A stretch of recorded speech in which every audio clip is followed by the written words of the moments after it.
So it's been harder to sleep for whatever reason. So I decided to come out and work on Lucas's axe. So really, this is an old axe. I haven't refinished the head yet. You can see it's seen better days, hasn't it? But I got it at a yard sale. Let's see, what does it say? Swedish steel, and it's got at least 2 crowns. Maybe one is worn. You might not even be able to read that. Probably not. Anyhow, this hickory handle I got from Eula, and I've just been thinning it down with a rasp and a file. I think that's a rasp, right? Yeah. And this file, double cut. So just getting this axe kind of where I want it, and when it's close enough, I'll go over it with some sandpaper, and then we'll do some linseed oil. I like to use the raw linseed oil only because the boiled stuff has chemicals in it, and I don't want to get those on my hands. So I just got this from the store. It's like 10 bucks for a liter of it, maybe a little bit more. And then I need to put some more. This is Noah's axe. I did a similar thing. It's got a bigger head on it. This is a, looks like 0.9 kilogram head. Oh, this is cool. So it was blue before. On the back, you can actually see a stamp. HB for Hultsbruk. And very faintly, it says made in Sweden. I love these things. So this one's real sharp. And I put a Scandi grind on this, so it's not too much of a convex. It's just flat. It's easier for me to do. But I think it came out, I think it came out looking real nice for like a department store handle that I thinned down and then rehung it. And I got this old axe back in commission for Noah when he comes out. And so I got Lucas's, his head, I didn't have the same size, so it's smaller. They can argue about that. But no, I think this one will be good for maybe more fine work. And I just figured, since it's kind of long, right? That handle and that little tiny head. This is more of like a hatchet head, but I think it could also work. It could be nice, get some extra reach. Could be good. It would also fit on the outside of like a big pack. And I can see now well, the camera's going to throw it off, but it's definitely thinner through here. And then the profile thickens out right up here. So I think I'm just going to work on thinning this out just for fun. Because it's just satisfying. So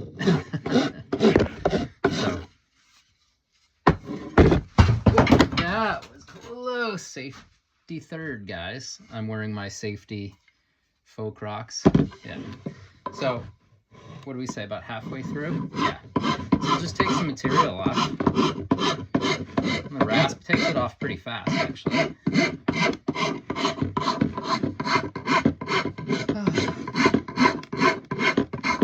And one thing I appreciate about living out here is there are just so many opportunities to learn how to do stuff. And this here, it's not one of the big projects like the roof or the sill timber or the siding. But you know what? It's kind of all right. It's nice to just work on this stuff at night. I'm not going to work on the house outside when it's 11 o'clock at night. 11:17. It's late. Should be in bed, but just got that feeling. I wanted to get outside and work a little bit. So if you decide to do this at home, it was a little tricky to hang it, but there's plenty of tutorials out there and whatnot. And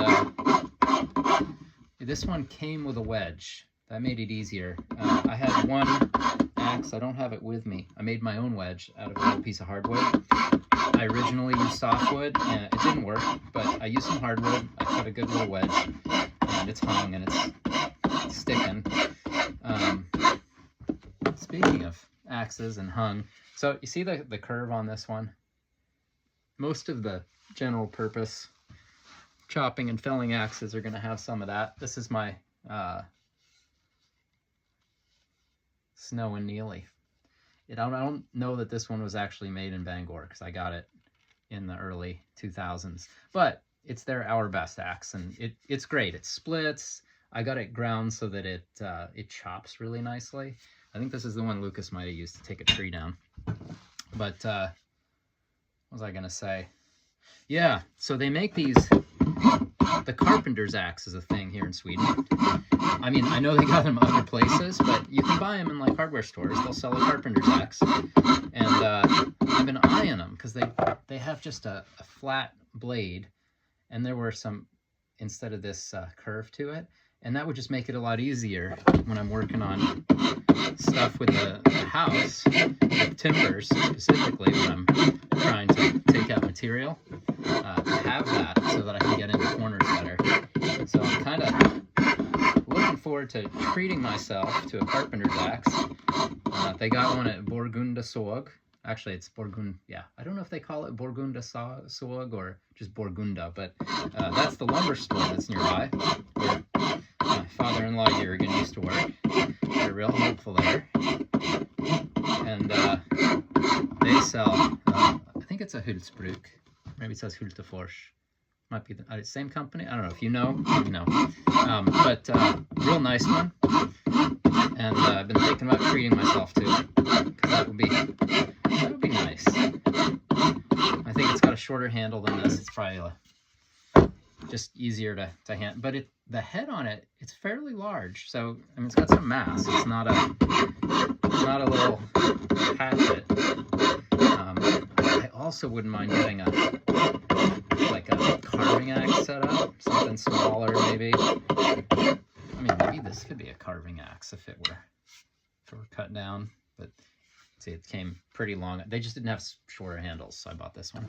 But been meaning to make my own, and I got some blanks that it looks like I didn't properly treat the ends to keep them from splitting, but this is, I think, maybe some maple. I haven't split too far. It's been seasoning for a little while. It's ugly as hell, but this could turn into a little blank for a hatchet or something. So we'll see how that goes. I got another one down there too. Just check our work. Yeah, it's still got some material to remove. More on this side, so I'll just take some of that off. I started smoothing too soon, didn't I? And that's okay.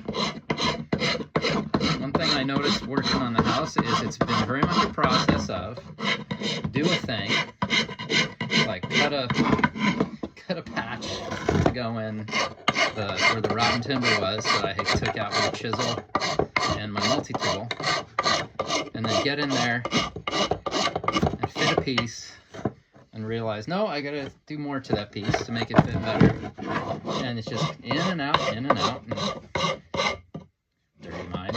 Anyway, it's a lot of that, test fitting, seeing how things work, and eventually you get to where you want to go. And it's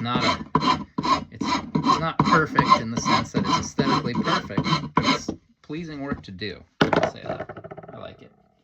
So now I'm just looking to see, do I have any like weird curve in it? Is it close enough? It's getting closer. How does it feel? How would Lucas feel? I think it'd be nice to kind of slim it out just a little bit down here. That could be nice. Yeah, let's just slim it out a little bit more.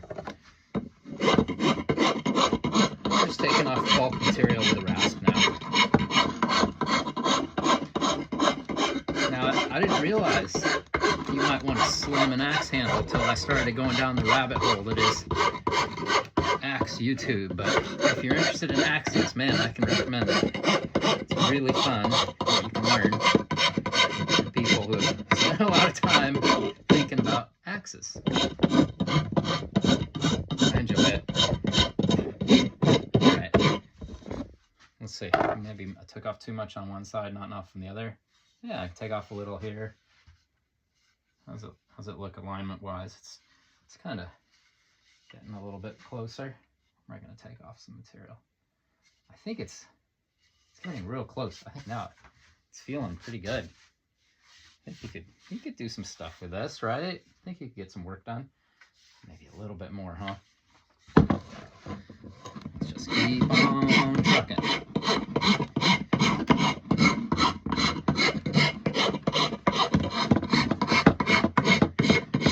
Taking off material.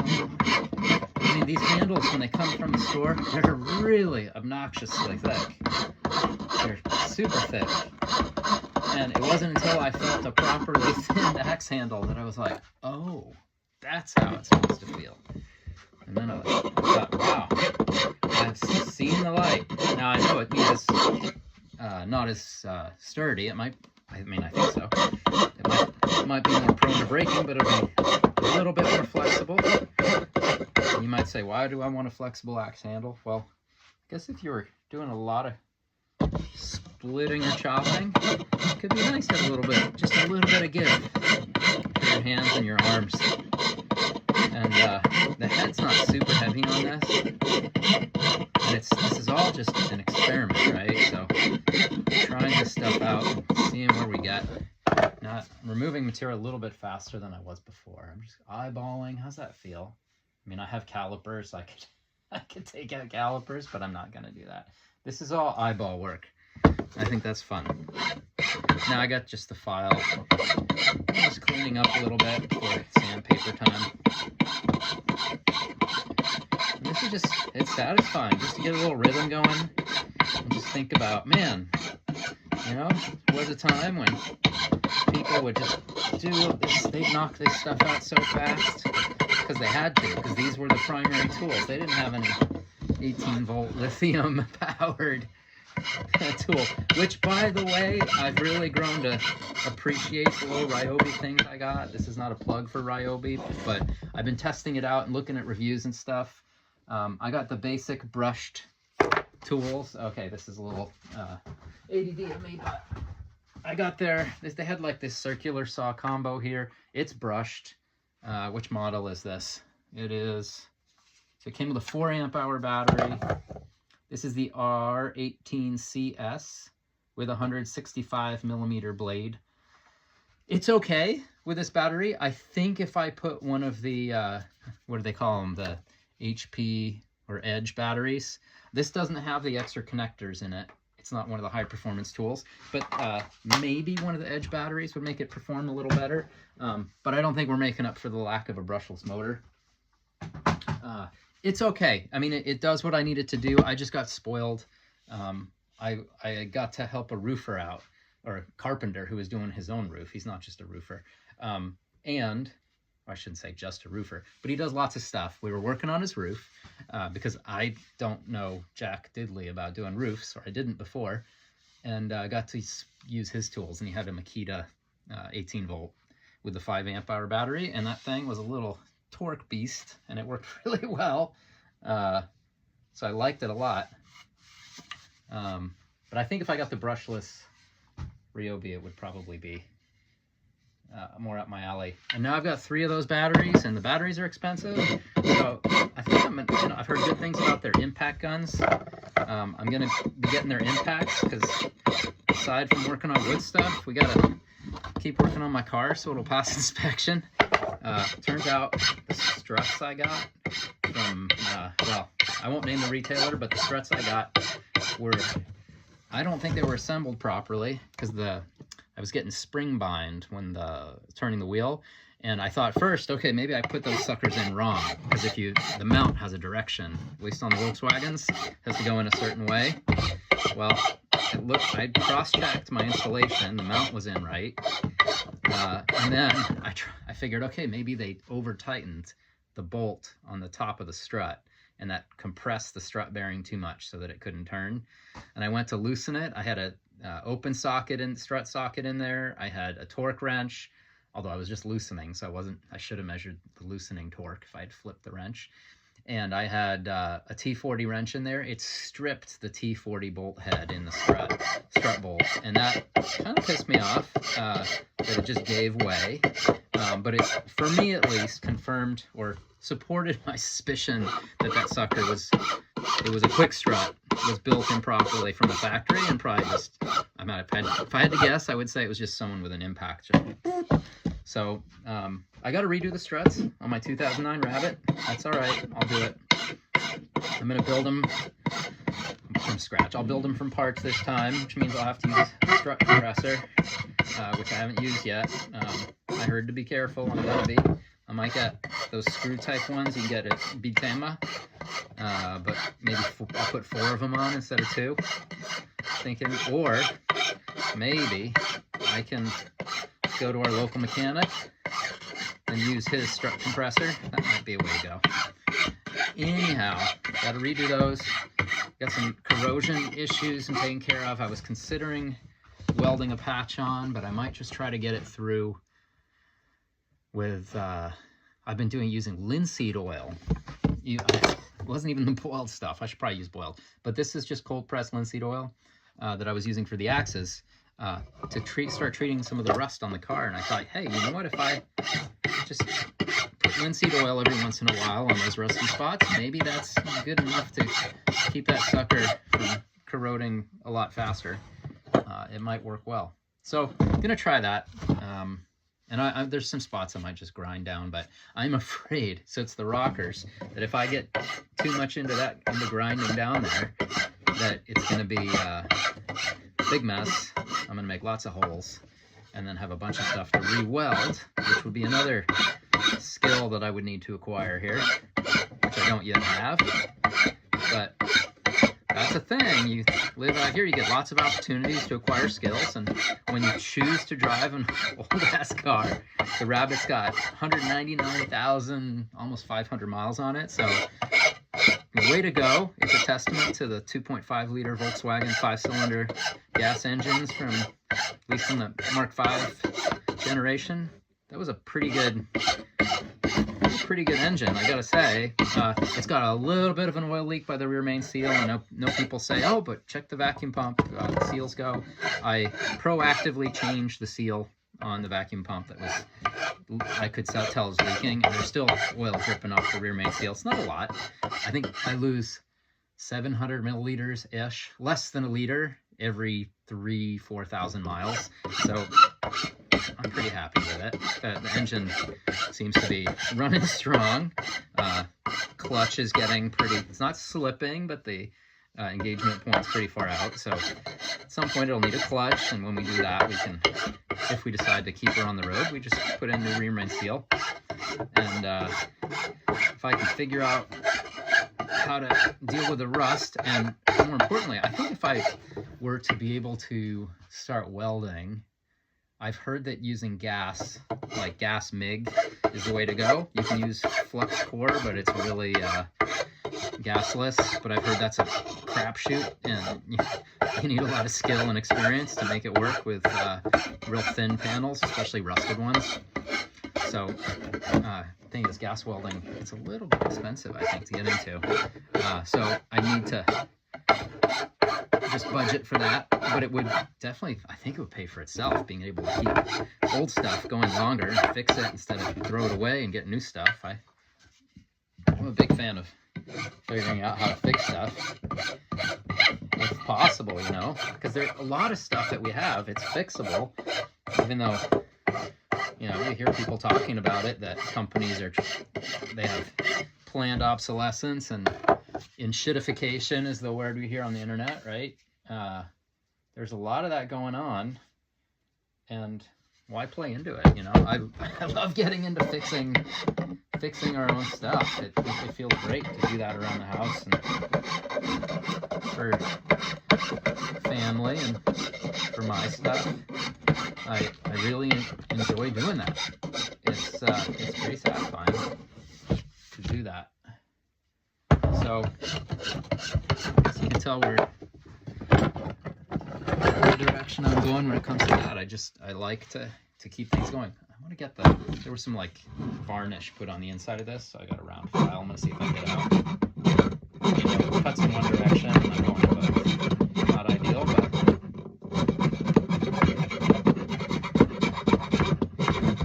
let's see if we can get that. Is it getting it out? Oh yeah, it's working. It fits in the hole. God, dirty minds. All right.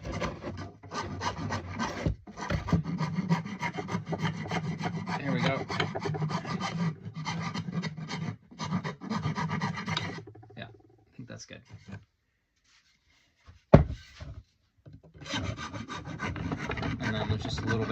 get out with sandpaper.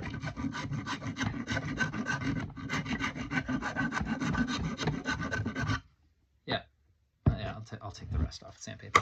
I think I'm ready to sand. Like, I'm kind of feeling it. It's feeling really pretty good to me. It is a little bit thicker down here, but that is also by the palm swell area, so that's kind of okay. I think it's all right. Let's move to hand. Yeah, let's move to dropping all the sandpaper. So now I had a bunch of other sandpaper. It's in the house. This is kind of fine grit stuff. That's 240. There's some 60 that was meant for one of those sanding machines. Let's just grab that little bit. We'll start with 60. Yeah, there we go. Yeah, that's what I'm talking about. I'm just holding it by hand. I know, I should have a block, all that stuff, but I don't. And that's okay.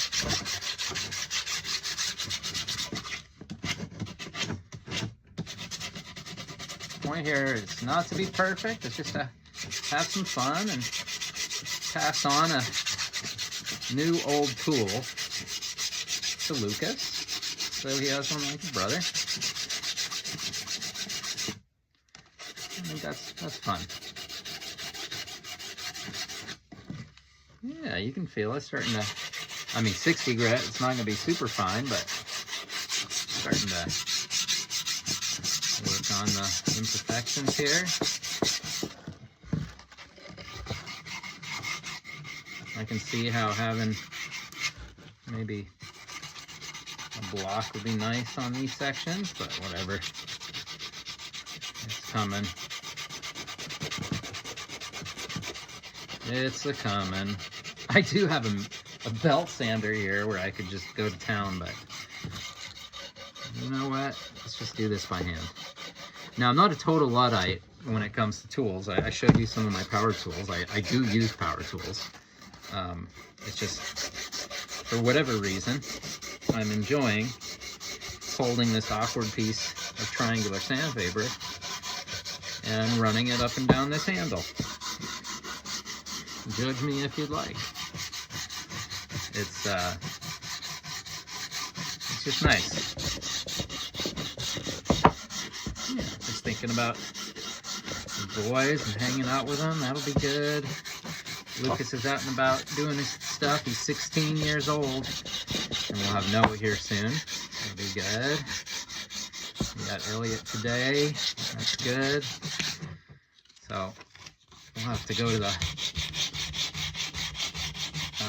they call it a Lucas, but it's an antique place where they get a ton of stuff.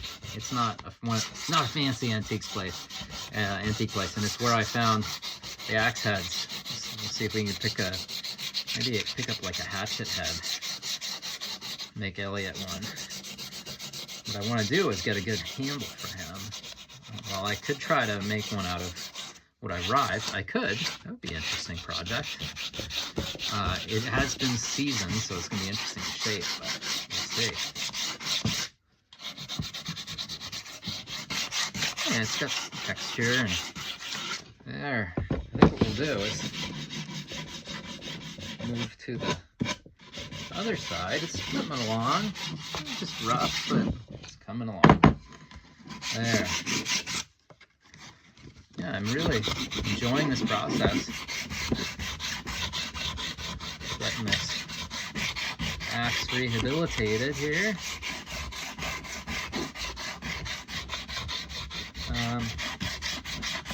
Yeah, and you can do the same at home, you know. Find some old tools, and you could start if you wanted to. Just find some old tools that maybe they just need a little TLC. You know, maybe they got like some old messed up varnish, and you want to just use a rasp to take it off or sand it off, and then put some linseed oil on there. Linseed oil, man, they use it a lot here in Sweden, and I think they used it a lot traditionally because they did a lot of timber construction, and man, am I a fan. It's just such a wonderful substance. Like, we're lucky to be able to make use of that. And it's so simple, non-toxic. It does so much. Protects wood and metal. And no, I'm not sponsored by Big Linseed Oil. Maybe I should be. I'm a huge fan of it. It's good stuff. We're just kind of taking some of the big imperfections out. There are going to be plenty of them left. That's okay. I think if I had a blue block, I would have fewer of these bumps in here, but it is okay. I'll just work in smaller sections. Once I need to tune stuff up. We're getting somewhere though. We are. Oh, she's starting to get nice. And I haven't started on the blade, right? So I'll get on that. That'll be another slow video. But when I start on the blade, what I'm going to do is I'm going to take maybe I'll just take a single cut file and I'll go at it nice and slow, and I'll use linseed oil for it. I might use a little sandpaper to take some of the rust off. I'm not going to do the vinegar trick. I could. I've heard it can work pretty well, but it also, I think you can turn it black, or I'm not sure. Anyway, not going to do the vinegar trick with this one anyway.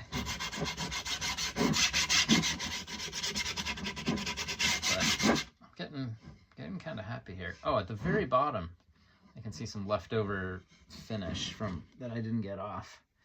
So I'm going to take the file for that actually. I think that could be good. Let's try to get some of these rasp marks out. They went pretty deep. Yes, they did.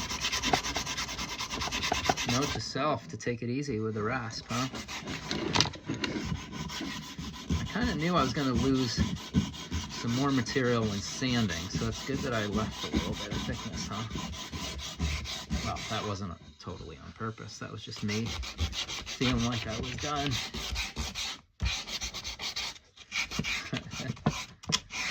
Can't take too much credit for that. Yeah, but we are getting places. Definitely.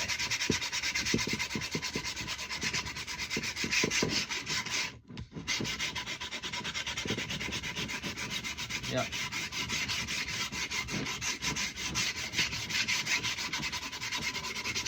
All right. So we're going to take the file down here. Oh, terrible noise. Not good noise. Ah, here it is. I found it. It's this stuff that I just want to get rid of. There. Yeah, we're still recording. Surprised the camera's still going this long. I think my goal now, maybe it's to make the most uninteresting YouTube videos. No, it's just to kind of share what we do out here and what I'm working on and what I'm thinking about. Maybe find people who like to do this kind of stuff too. We can learn from you guys, learn from each other. I'm mostly in the learn from you guys phase, I think. That's how I see it. And then just, yeah, connect with people who like to do things for themselves. I think that's what we're doing, huh? We're learning to acquiring skills and learning new skills so that we can have the satisfaction of doing things for ourselves and people we know that are useful, and maybe they cut down on waste and they help us save a little money. Who doesn't want to do that? And plus you just get the satisfaction of doing things and saying, hey, I did that. And you'll notice all of the, I'll notice all the mess ups when I do something. I'll be like, oh, there's a gap I didn't take care of. That's okay. It's also the, oh man, I did that. Sometimes I do that when I look at what I've already done on the house. I'm like, oh, I replaced that board down there and made it so there was a board for water that wouldn't drip down onto the skull timber anymore. I did that part. That's cool. That makes me happy. Now I'm going to take some sandpaper because it's getting closer, but not quite where I want it to be. I did leave I have one of those, they call it a sanding mouse here. I don't know what we call it back home. I'm losing my English words, guys. I'm losing my command of the English language. Not that it was all that great before, but it's, you know, it was okay. It was functional. Now I lose so many words, and I'm replacing them with the Swedish word, which is funny because I'm in this like not special, but in this no man's land of starting to lose my ability to speak English as a native speaker, it feels like, or at least losing my fluency in vocabulary and gaining some Swedish fluency, but I'm in between because I don't have full Swedish fluency anywhere. I'm nowhere close to that. So it's just kind of this funny place to be, but you can laugh at it, right? I can laugh at it. I'm just kind of making this a little bit softer around the edges. It had some hard edges that I didn't really appreciate. And I think it's nice just to round them off just a bit. Just so it feels better in the hand, you know? I want it to feel good to use it. It should feel good. And that way, it can be a pleasant experience to use the tool. Let's see, is that getting better? Yeah, that edge is starting to calm down a little bit. Oh, what was this? There was another challenge we were facing. So, got to do, the roof has some leaks, and there are places we got to redo stuff. Well, technically we got to redo the whole thing. And we were going to redo the whole roof. And then there was a thing where you could, after you did that, you would get a realtor to come and they would revalue the house. And if you were lucky, you might be able to revalue it a little higher and then roll the expense of redoing the roof into your mortgage and have a lowish interest rate loan. Well, they changed that rule in Sweden in April, I guess. So they did a bunch of stuff to make it easier for people to buy a house for the first time. Great, that's nice. But they also introduced some rule where redoing your roof doesn't count as a major renovation, even though it's expensive AF, and you can't revalue your house unless you have a major renovation more than once every 5 years. So we looked at that and we were like, crap, we don't want to get into a whole bunch of debt because we're redoing our roof and then have a really like fairly high interest loan compared to our mortgage because we redid our roof. But at the same time, we can't have a leaky roof. So long story short, well, it's not that short, is it? I helped out carpenter, who's awesome, Eric, and I helped him with his roof. I didn't get to see all the stages, unfortunately, because I only came for 2 days. He was doing it on his vacation. Anyhow, I helped him out. I learned enough to be able to take all the tiles off our roof and put up this stuff called oiled masonite, which is waterproof. And then I realized, damn, you know, scaffolding and staging is really, really expensive.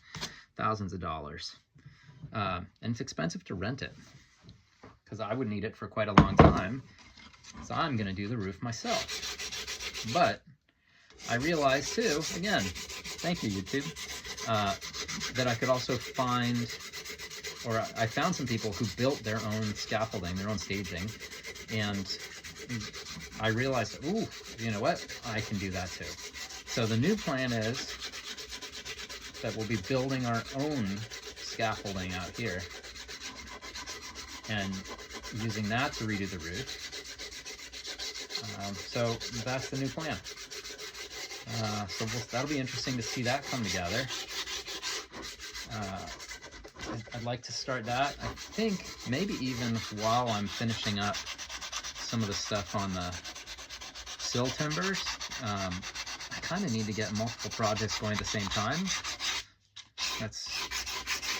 Or maybe I should just finish the sill timbers. I guess the thing is, the roof is weather dependent more, and it's kind of urgent.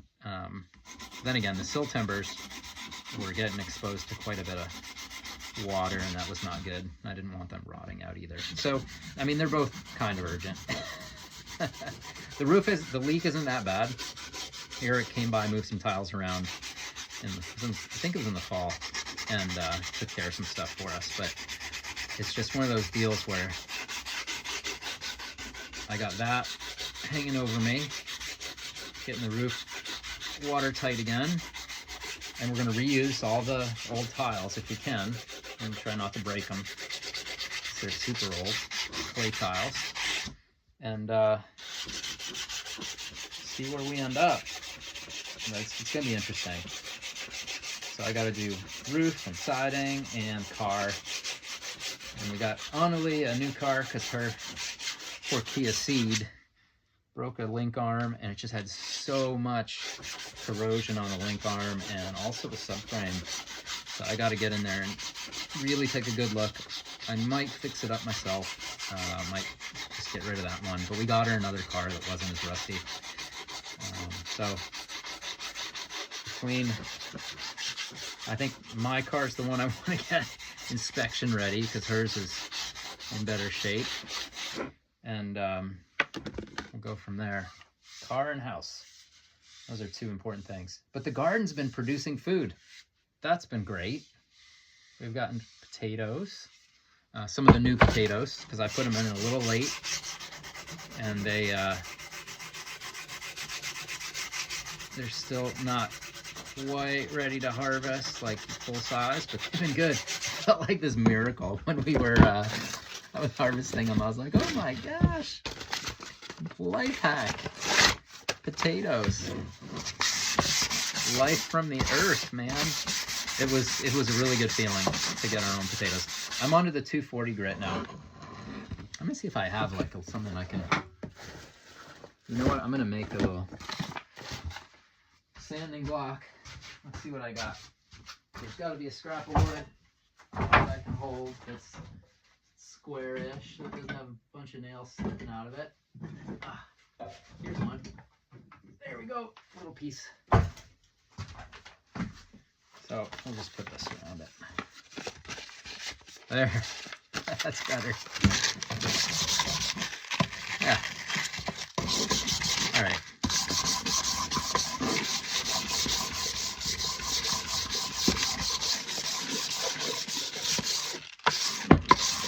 I mean, it would be nice to have it be flexible, but whatever.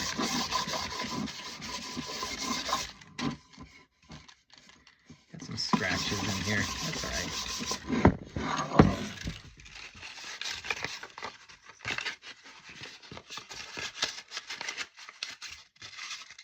Let's see.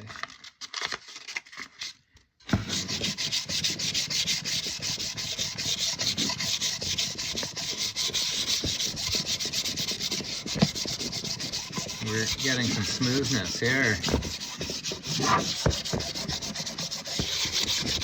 And then we'll clean it off, wipe it off a little bit, and put the linseed oil on. It's going to be so nice. It's going to feel really good. And we can give it to Lucas when he comes back out.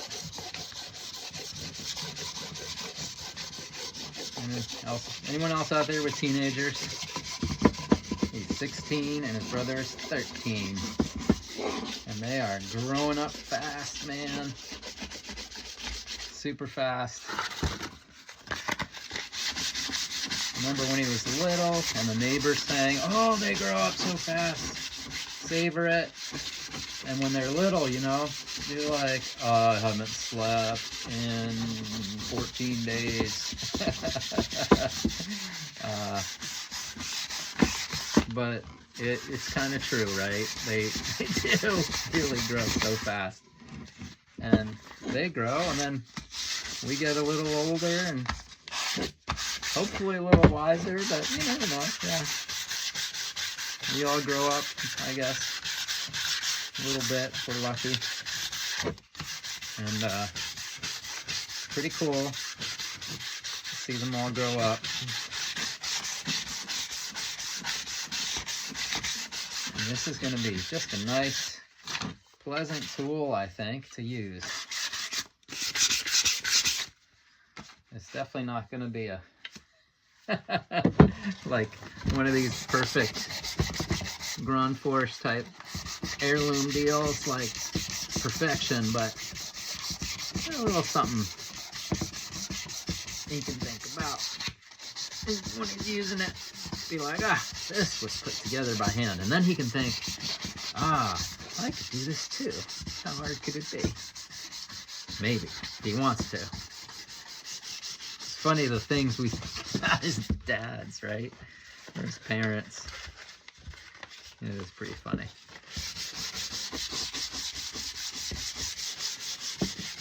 But you know, I remember my dad doing stuff like this for me too. Like getting bows and arrows for me, and I appreciated them a lot. I haven't done archery in a really long time, but I could see getting back into that. It'd be fun. I have gotten into fishing. I just haven't fished enough this year. But man, I love fishing. That's just getting out there. And here in Teton home, right? We have fishing in town in the Teton River. And there are trout in there, and I seen them jumping.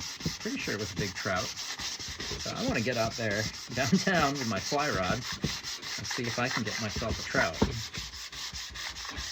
I think that would be a nice thing. That would be really fun.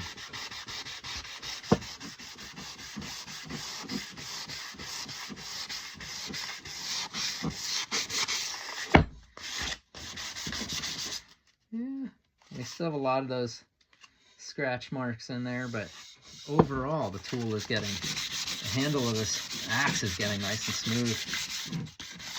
I was looking up at the camera, seeing the timer, I was like, oh, we've been hanging out here for 42 minutes. Man, that's a while, isn't it? But that's, wow, it's midnight and 4. That's wild. I'll be covered in sawdust and need a shower before I go to bed. The wife will not be happy. Here we go. Yeah, we're getting places now, huh? I would say we are.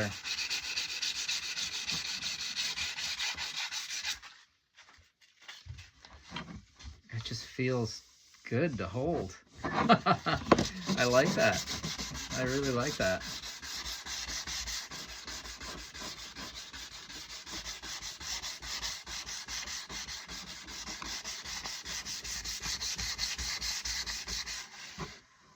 Yeah, a little lumpy. I didn't make it with a power tool. I did that all by hand and by eye, so it's not perfect. It's okay.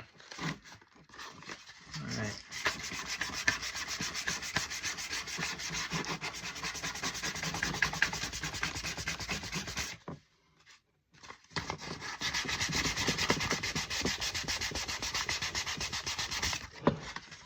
See, am I getting some of the scratching out? Not too much. It's slow. It's very slow.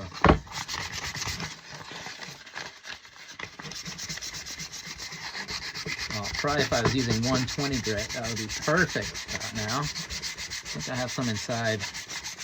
Maybe that's actually where I'll leave it tonight. It's just so I can come back with some 120. And this would be, probably need some 60. Although it's not too bad. Maybe that's just character. Some of those marks. It's a little texture too, so you kind of know where your hand is.